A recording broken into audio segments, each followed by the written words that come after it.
Marxist సంఘం ఏర్పడింది. ఆ తర్వాత ఈ పాత్ర అతివాదులు చైనా రైతాంగ పోరాటం ఆదర్శంగా తీసుకొని సాయుధ పోరాటం ద్వారా మన దేశంలో ఆధ్యాత్మికారాన్ని సంపాదించాలని వివాదం నినాదం పట్టుకొచ్చి అరవటం మొదలెట్టారు. మరో చిరుకును పుట్టించారు. మళ్ళీ అంతేకాకుండా పుట్టిన కాకుండా 1969లో భారత కమ్యూనిస్ట్ అంటే మార్క్సిస్ట్ లెనిన్ అని పార్టీని స్థాపించుకున్నారు వాళ్ళే. ఇలా 1967 వచ్చేసరికి పశ్చిమ బెంగాల్ ఇదే సమయంలో హైదరాబాద్లో గురుగారు రావడం కూడా జరిగిందన్నమాట. విడిపోవడం, హైదరాబాద్ విడిచిపోవడం జరిగింది.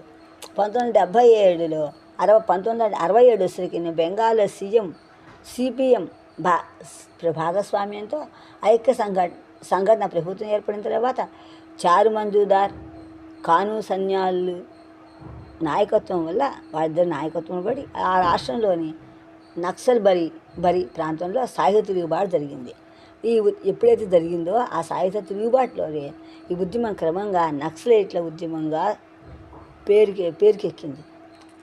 అలా ఎక్కడమే పేరు నక్సలైట్లా అవ్వటం కాకుండా దేశంలో అనేక వివిధ ప్రాంతాలను కూడా విస్తరించేసింది. అనేక ప్రాంతాలకి తుపాకీ గొట్టం ద్వారా రాజ్యాధికారం అన్న మావో సూక్తిని ఆదర్శంగా తీసుకుని భారతదేశం సాయుధ పోరాటం ద్వారా ప్రభుత్వాన్ని పడగొట్టి విప్లవ ప్రభుత్వాన్ని స్థాపించాలన్నది నక్సలైట్ల యొక్క ఆశయం.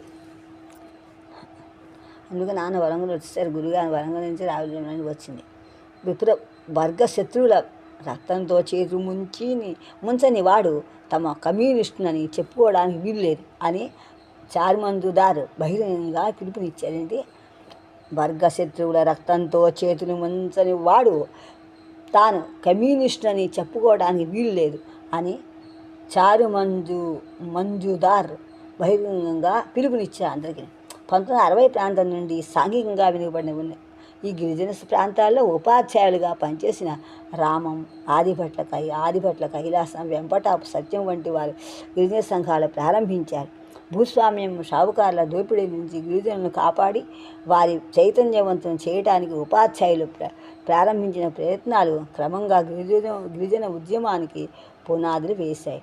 1948-51 మధ్యకాలంలో కమ్యూనిస్టు పార్టీ నిర్వహించిన సాయుధ రైతాంగ పోరాటం ఈ ఉద్యమానికి సిద్ధాంత నేపథ్యాన్ని చేకూర్చింది, పుష్టినిచ్చింది. వీటికి తోడు అక్టోబర్ 1968 అక్టోబర్లో శ్రీకాకుళం జిల్లా చెందిన పంచాద్రి కృష్ణమూర్తి చౌదరి